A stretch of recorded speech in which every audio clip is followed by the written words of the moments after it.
Vamos a ver cómo en el Nuevo Testamento, a través del Evangelio de Mateo, nosotros encontramos una muy firme presencia en las enseñanzas y en el ejemplo de Jesús, relacionado justamente con el hacer, el poder alcanzar la parte de la práctica en el ministerio que desarrollamos. Y todo esto se ve claramente en el énfasis que Jesús le va a dar no solo a sus enseñanzas, sino a su ejemplo personal acerca de un ministerio simple y práctico enfocado en las personas y especialmente en el amor al prójimo, en predicar y en enseñar, ¿sí? Vamos a arrancar con el capítulo 5, versículo 19. De manera que cualquiera que quebrante uno de estos mandamientos muy pequeños y así enseña a los hombres, muy pequeño será llamado en el reino de los cielos. Mas cualquiera que los haga, ¿sí? Está hablando de acción, no de pensamiento, reflexión, sentimiento, emoción, sino cualquiera que los haga y los enseñe, este será llamado grande. O sea que primero Dios está esperando que nosotros hagamos estas cosas, después que las enseñemos. Primero hagamos, después enseñemos. Que nuestro ejemplo vivo esté primero para que después nuestra enseñanza esté basada en lo que transmite nuestro ejemplo, ¿sí? Capítulo 5, versículo 46 y 47. Versículos 5, 46 y 47. Si me aman, porque si aman a los que os aman, ¿qué recompensa tienen? ¿No hacen también así lo mismo los publicanos? Y si saludan a sus hermanos solamente, ¿qué hacen de más? ¿No hacen así también los gentiles? O sea, Jesús está preguntándole a sus discípulos, mostrándoles que la diferencia en ser cristianos no es amar a los que nos aman ni amar a nuestro círculo, sino amar a los que están por fuera de nuestro círculo. Entonces volvemos a la práctica del amor al prójimo, volvemos a la práctica de a quién amé yo esta semana, que está fuera de mi círculo.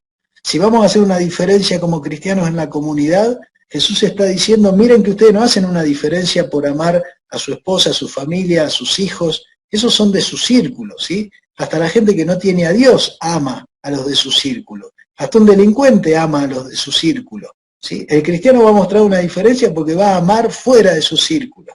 Y ahí es donde Dios de nuevo nos está llamando a una práctica de amor activo hacia el prójimo, que demuestre este amor y que la gente entonces quiera saber por qué hay un amor diferente en nosotros que no solo alcanza a nuestra familia, sino que se extiende fuera de nuestro círculo familiar, ¿sí? Capítulo 7. Fíjense cómo a través de los distintos capítulos aquí en Mateo encontramos el énfasis en el practicar las verdades de Dios, en hacer las cosas que Dios espera de nosotros, y generalmente estas cosas están enfocadas en el prójimo, en un prójimo que está esperando ver ese amor activo. Capítulo 7, versículo 21, no todo el que me dice Señor, Señor entrará en el reino de los cielos, sino el que hace la voluntad del Padre. De nuevo, saca los planos de la reflexión, el pensamiento y las emociones, y dice que el que hace la voluntad de mi Padre, que está en los cielos, ¿sí? Incluso algunos van a decir, profetizamos en tu nombre echamos fuera demonios, y él le va a decir, nunca los conocí.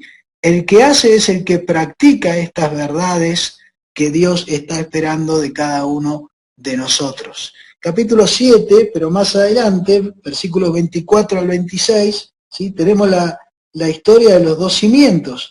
Y justamente, ¿cuál es el cimiento firme de la vida de un cristiano? ¿Sí? Lo dice claramente, dice, cualquiera que oye y las hace. De nuevo, poniendo el plano de la acción en la vida cristiana, ¿sí?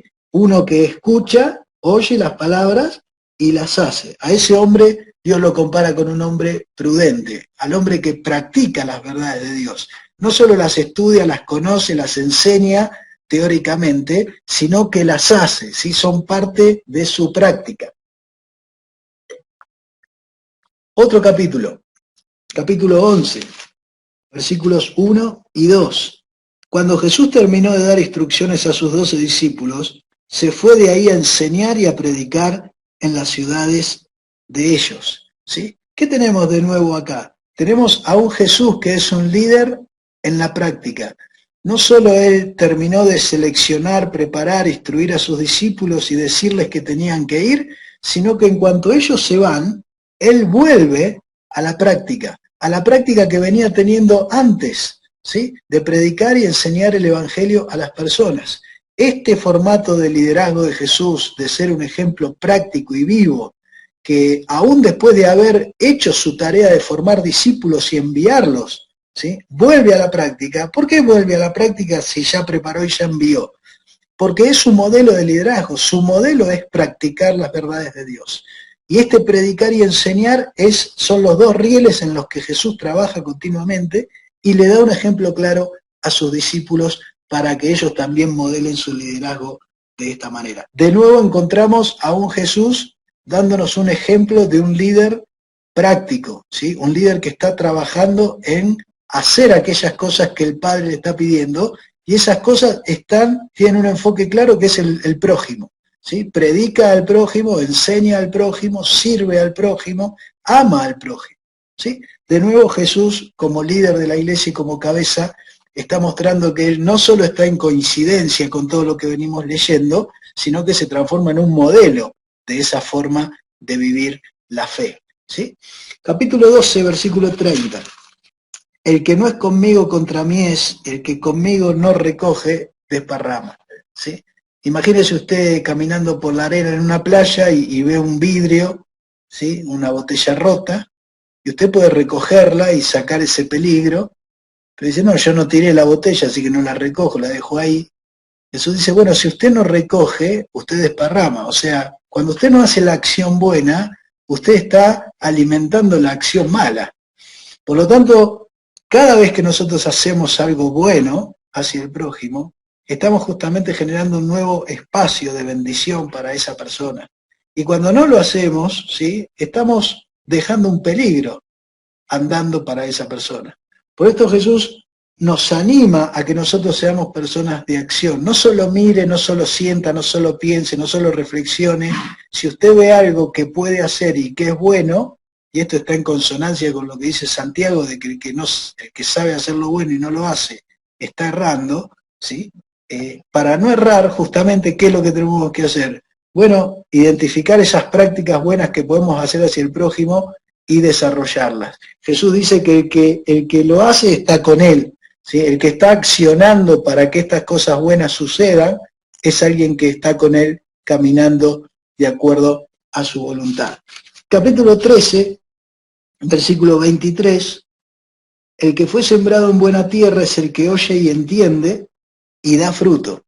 No solo oye, no solo entiende, que tiene que ver con la parte de la reflexión, ¿sí? Con la parte de lo que pienso, sino que esta persona transforma ese oír y ese entender en fruto, ¿sí? Y produce 160 y 30 por 1. O sea que hay una práctica que genera el fruto en la vida de esta persona a raíz de lo sembrado, ¿sí? En esa tierra. Entonces, de nuevo, no se queda la enseñanza de Jesús en lo que tiene que ver con explicar, con enseñar, sino que busca que eso produzca un resultado.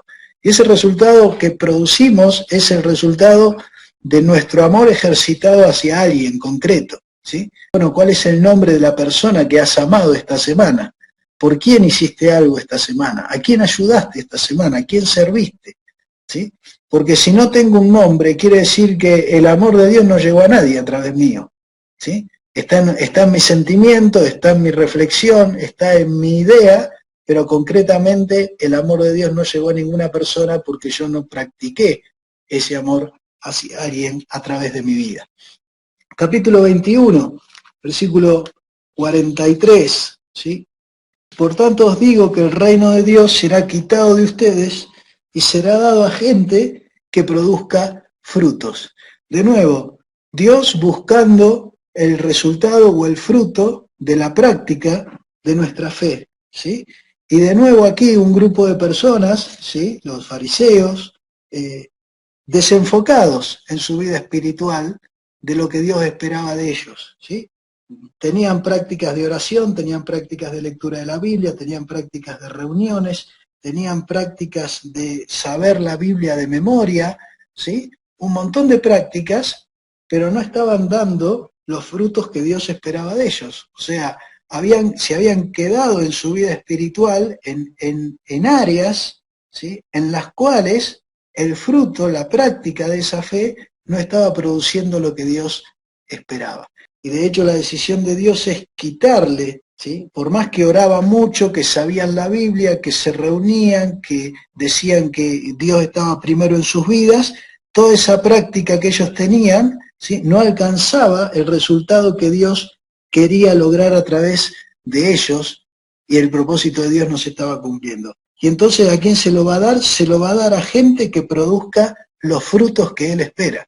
Dios espera un fruto, ¿sí? Para eso nos ha dado un propósito, nos ha dado mandatos, nos ha dado un enfoque, nos ha dicho lo que tenemos que hacer, nos dijo cómo hacerlo, hasta dónde ir. Todas esas indicaciones tienen el resultado de querer lograr de nosotros, como cuerpo de Cristo, un fruto, un resultado, ¿sí? Y cuando eso no se da, evidentemente nos alejamos del propósito de Dios para nuestra vida y para nuestra iglesia. Y finalmente el capítulo 25, para cerrar esta serie de enseñanzas, en Mateo capítulo 25, versículos 34 en adelante, aquí está el pasaje donde Jesús dice: tuve hambre y me diste de comer, tuve sed y me diste de beber, fui forastero y me recogiste, estuve desnudo y me cubriste, enfermo y me visitaste, en la cárcel y viniste a mí, ¿sí? Y ellos preguntan: ¿cuándo te vimos en estas situaciones? Y él dice: cuando viste a alguien en esta situación, me viste a mí. Cuando lo hiciste por alguien, lo hiciste por mí.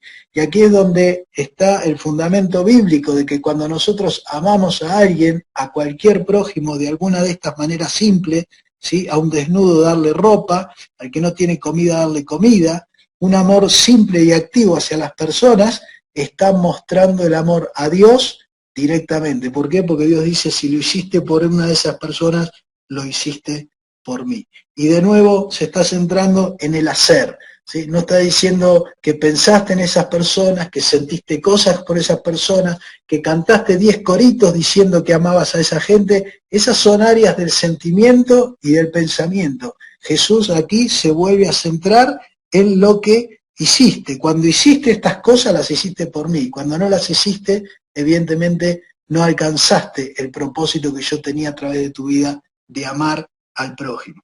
Entonces, aquí tenemos toda una serie de enseñanzas que nos hablan acerca de cómo pasar a la acción y la importancia de practicar en el proceso de cambiar nuestros valores, llevar nuestro ejemplo, nosotros poder vivir una vida enfocada en el prójimo, para que los que están alrededor nuestros puedan tomar este modelo simple y ponerlo en práctica en sus vidas.